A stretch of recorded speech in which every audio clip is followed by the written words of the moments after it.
Thank you very much. So I'm supposed to use this microphone. Thank you. Supposed to use this one. So let's start. Welcome, everybody. I had a dream. And it was going to be a beautiful system. The source of records, everything modeled, validated, easy to use, API friendly, all the good stuff. No more what should this value do and what should it be and what is a valid input. And it needed it to be trustworthy, right? Data generated where possible instead of manually crafted or copied. It is going to be beautiful. I'm Bart Dorlandt. I'm a freelance network automation solution architect. Makes a nice acronym for NASA. I've been in networking throughout my career and started more and more into automation in Python since about 10 years ago. Last year I was here and did a talk on on repos are like children. I had an awesome time, so I decided to come back. This is actually my second talk of the day because I was able to fill a slot earlier this morning. So love to be here. Lovely to be here. And I'll be taking you on a journey of chaos and struggle towards a better future, a trusted future. So where was I? Reality, it's a bitch, right? The solution that I proposed was met with resistance. The fear of losing flexibility and freedom to change things quickly. Yeah, that's not a good thing, right? Freedom, it needs to be free, it needs to be easy. The challenge was the JSONs were already in use, right? Multiple people, multiple teams, teams that not always talk to each other, but still depend on that the same data. And even though that same JSON could be generated, was actually not good enough. The fear of changing that and not within the team because I was an external team it didn't land well. So bottom line is the change was too big and or undesired. But then what? What's next? So there was some validation and some of that validation grew over time. Like, hey, crap, production broke again. Maybe a little test around it would be a good idea. So that's mostly after the fact. But and what there was definitely very limited. But even though we didn't agree on the solution, we did agree that validation is actually a good thing. Say no more. I'm gonna validate the hell out of this thing, and let's get to it, right? So a bit of the background. There's the situation. We got these massive JSON files, and they are literally describing a multitude of sets of data. They're manually crafted via Mako templates. I don't know who thought of that and why that was a good thing. And then mostly changed by hand. So a lot of people, a lot of teams, changing that same file in a large repo. Rebasing never happens, no worry about that. So, and I'll show you later, but these are lines that are crafted in a way that certain lines are, or all of the arguments, so all of the keys and values are on a single line for, let's say, servers or network gear. And we couldn't dump that as you would in JSON and have it sorted. Yeah, let's take care of itself, because there might be unknown unknowns, right? There might be teams, there might be people that actually use the JSON in awk or set or crafting it or reading it, parsing it in ways that are not necessarily JSON. And since this is long history, they don't know. Nobody knows. There might be a script out there. So that's challenging. So whatever we do and whatever we achieve, those shall not touch the data format. So this is kind of the freedom trap, right? It grows organically over time, and as mentioned, this is years and years. And apparently, maybe one time at a POC it was convenient, and then a POC became reality, right? And it was temporary, obviously. So no schema means no contract, and no contract is no trust. So fields accumulate, nobody removes them, because that's not what engineers do, we only add. Somebody might be using it. There's the multi-team challenges with skill sets, right? one team could just be the gurus of Git and know how to do that. They do rebasing for breakfast, where others live in Excel and still need to change that value because an IP address changed. And then something happened, something broke, and they forgot to update, and they have a branch of master of 2 weeks ago, and then going through rebase hell. Challenging.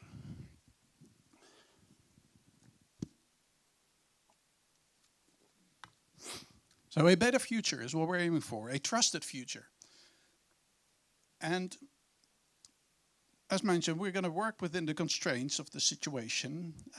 We're going to validate the hell out of it, and we're going to do that automatically, of course. Some of that was already there, but older Python, I don't dare naming the version. We're going to validate the fields, the logic, everything.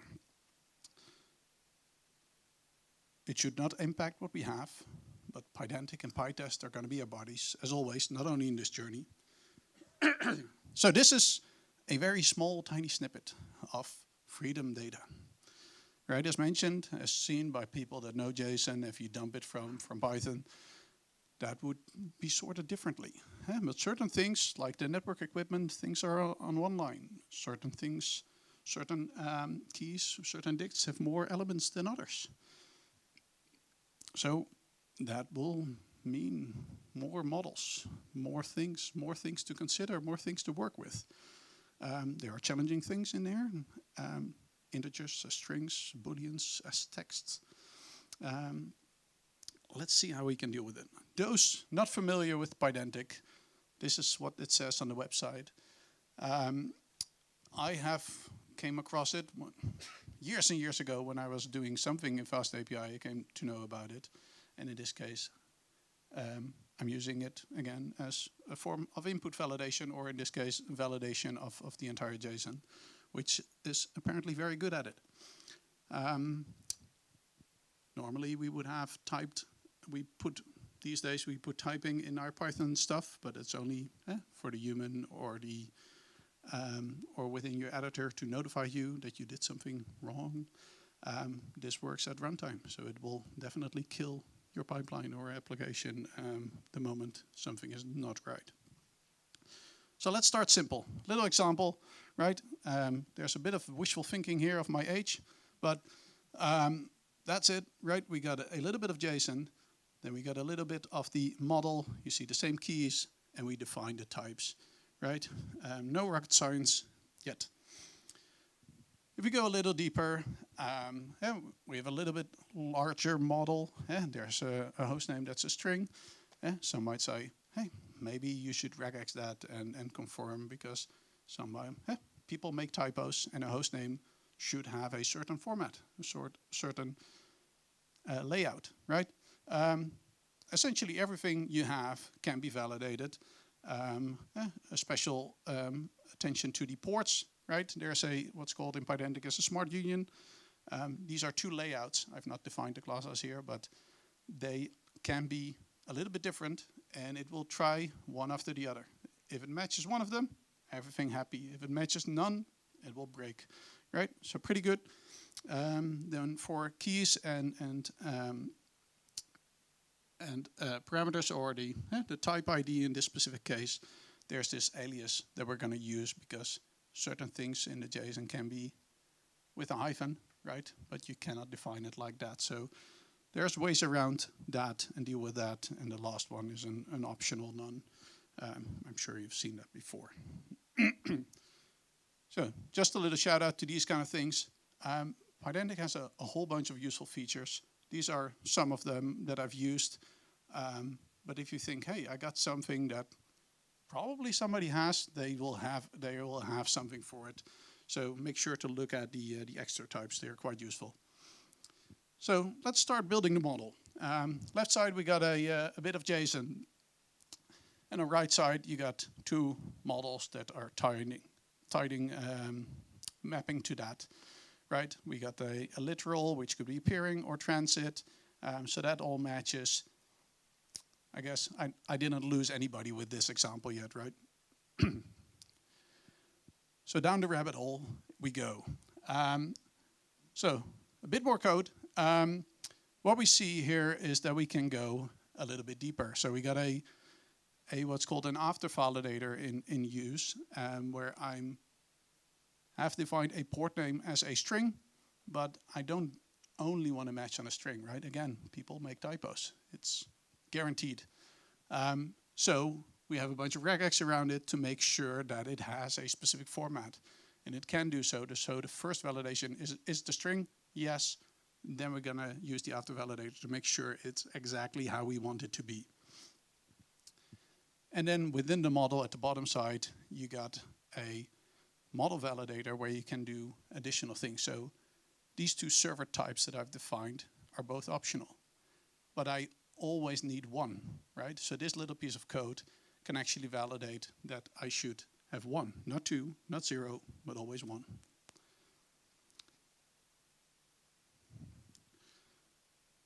So back to the entire modeling of the giant JSON is we shouldn't treat it everybody knows the phrase of how to eat an elephant, right? So it's bit by bit. Some scripts are written just to get a hang and get a feeling of those JSONs and all of the keys and the values and what if they were optional or mandatory, meaning that they were always present on every object that we came across, to get essentially a feeling. So my advice is make and start very small, right? Have bits and blobs and do those things very strict, right? If you do it strict, it will show you where things become optional and how to deal with that. And it will give you a feeling of how consistent your data actually is or is not, right? You will gain knowledge, you will gain trust. And in a corporate world, where this comes from, if you make small things, you get more celebration moments. That can be a good thing, right? You have something to talk about on your next stand-up. So one blob was done, right? And many more to do. But one doesn't guarantee the success, right? By now, I've seen a huge amount of inconsistencies, right? A lot of things were sometimes just wrong, right? That you come across fields that are so wrong that you're like, okay, this field hasn't been used in 7 years, guaranteed. No question, right? So that's especially when you start strict, you will get more and more of this information pointed out to you and how to deal with that. In one of the examples, I showed the description field. That is actually quite useful during this process, not only to be able to generate JSON schemas from your Pydantic model, but also just storing information that you go through at the time, like creating a Jira ticket and like, hey, this is wrong and we need to fix this. And collecting all of that data, however you want to do it, right? But it can be very useful. So, discrepancies. I found a lot of them, right? So there were things like cache versus cache. They look alike, but one has a space and the other has not. And I found similar things that nobody just fixed it. No, they wrote code behind it somewhere in some program that actually stripped things. They stripped the spaces from the word instead of fixing the source. I mean, that's next level, right? Fix the source and be good, right? When you have a Boolean and you write it as true, just make it a Boolean, right? Be consistent about it. And there were many more around that. Not everything can be fixed in one day, right? So the good thing is there's always tomorrow. So that's what's called job guarantee, I guess. Even though you might like it or not. But most of these things took longer to change in a corporate process than actually writing the whole thing technically. So, okay, so we got everything done, right? And this is a very tiny snippet of that. And what I want to point out here is, okay, I'm looping over the JSON, right? Those were different objects within. This allows me to also do it on a very tiny, well, not the smallest piece, but a relatively small piece, so that identifying errors and where those errors actually are becomes easier, right? Therefore, also for the people that make these changes and get shown the error, know more or less directly where they need to fix it or where the issue lies, right? And therefore, knowing the audience and pinpointing the error as much as possible is a very good thing, especially for those less knowledgeable around Git. So we got the first part done, right? So now we can have the data. We have our model. We map to it, and if everything is green, we're in a good spot, right? So next, we want to go the other way as well. So we have mapped the data.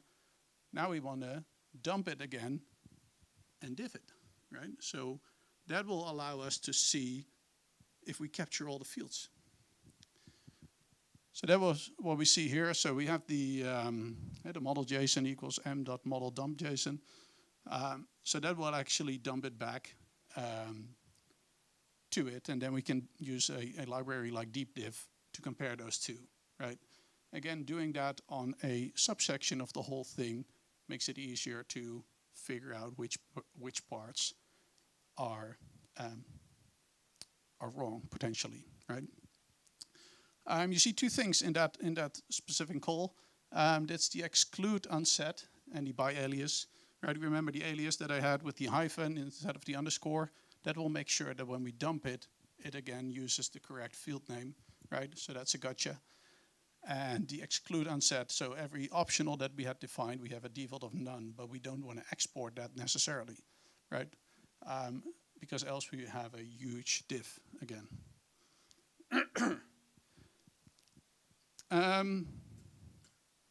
So wrote this, treating it as a giant black box will give you hell, so don't do that.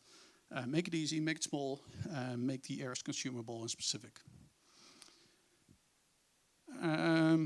Pointed out this, perfect. So that's the exclude and the alias around that. So now we got two ways, right? So we have the data in the model and we can dump it back, we can do a deep diff, and all is good. Yeah? No errors, all happy. With that, the side bonus is we can actually have the JSON scheme, as I mentioned. So we're going to show a little bit of code of how to do that. But the next step is, can I, as a freelancer in this company, can I force everybody to care as much about that data as I do? I don't think it's feasible. So the other technical workaround is force it, right? Force them into loving it or having to do it. So how can I have this model validate the actual model, right? So that whenever data is deleted and I have something that is marked optional, but there's never data for it, right? Then the model should be updated and that entry should be removed, right? And it's no longer there. It's not even optional. It's non-existent.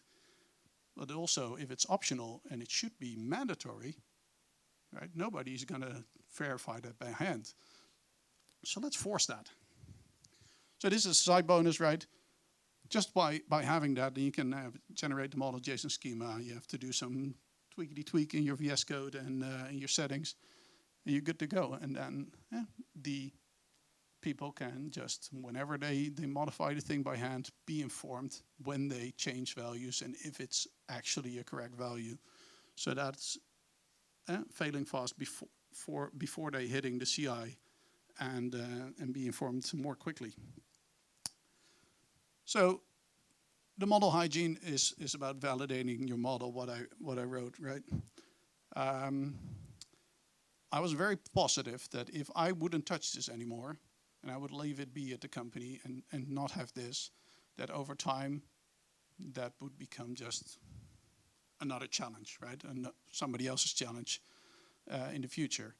So I was keen on making sure that I would make this part of the validation and ensure that would be validated and required update when needed.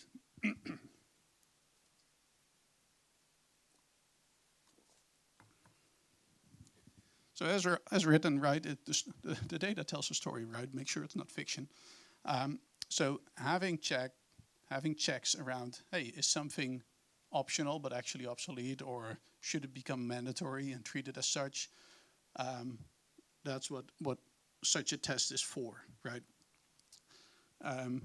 That was one way. The other one is what I wrote about the going towards mandatory, but also things like, hey, you got a literal list of values, right? Those things can be checked programmatically as well, and that allows you to force people to actually update things where needed and make sure it's kept accurate over time. Good. 3 parts done, right? Now we have a next step, which goes beyond single fields. Up till now, we talked about the model, but mainly about the single fields where Pydantic excels in. What it doesn't do is, hey, I have this host name, and it needs to be unique over the entire file, right? It's not exceptionally good at that. Can be achieved, but it becomes very ugly real fast. Same for conditional things like that. But we got pytest. Pytest can fix everything for us. So we know the model is right. We know the data is right. And now we can, quote unquote, just use pytest to help us with the other bits and pieces, like the uniqueness, as I pointed out, or having conditions met and be alarmed in certain cases or not. Just a little example. Let that sink in for a second, but essentially just having a counter over the amount of unique host names. If it has duplicates, it will call it out, right? Fixtures, I love them. They are so useful in having those. So having a bunch of these over your JSON and over specific sets of data can be very helpful in making sure that your actual test is very small and very comprehensible, right? So that allows for very simple tests given a certain amount of fixtures. What I figured out during this project is not only having a fixture and parameterize around it, you can also do that, like I've done here, in over multiple files, right? We have this JSON, and one is for production, and we have another for stage. So you can actually do this way and going over all of your tests by doing it as a parameterization like this, which makes it very, very easy, right? If there was a third environment, right, pre-prod or whatever you want to call it, test, and just add it to the JSON paths, and it would be automatically done as well. So that's quite a neat thing with the request.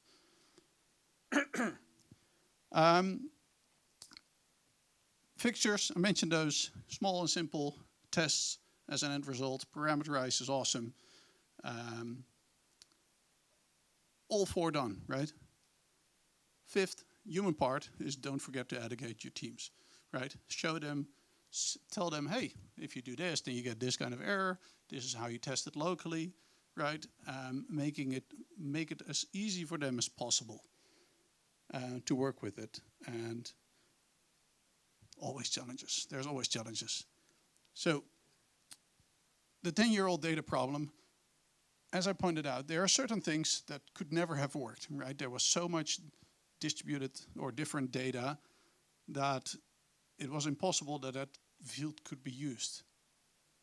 Still, working with different teams, different organizations within the company, telling them that field could never be used, they don't care. It's like, well, be very careful removing it because nobody trusted it, right? There was a very, untrusty nature of the JSON and every data in it, that it was always a risk to go through it. So going through CAP and changing that in a live organization definitely took longer than building all of this and having that in place. Pointed out before, the cross-team challenges. Some love Git, some say, what's the branch, right? Rebase expert and rebase fuck my life it's present, right? You got to deal with it and make sure that and that it works for every party out there that actually needs to consume it. So, lesson learned. Pydantic handles the messy real-world types very well. Having that three-way model is quite important to have that, especially if you have the feeling that people that will take care of it after you left might not do it, right? And forcing them to do it and having that logic within there is pretty powerful. Changing the field is harder than in the company is harder than the actual model. Been there. So, call to action. Look at your own company, right? Ask yourself, can you trust it? Are there things that you need to have a look at, right? Especially if it is cross-team. Make sure to have a look on that and don't make it somebody's future problem is what I would say. Make things tiny, smaller step, right? One Pydantic model at a time, one test, one field. Thank you. I've been Bart Dorlandt. You can find me on these links, website, my GitHub. And that's it. If you have any questions, let me know.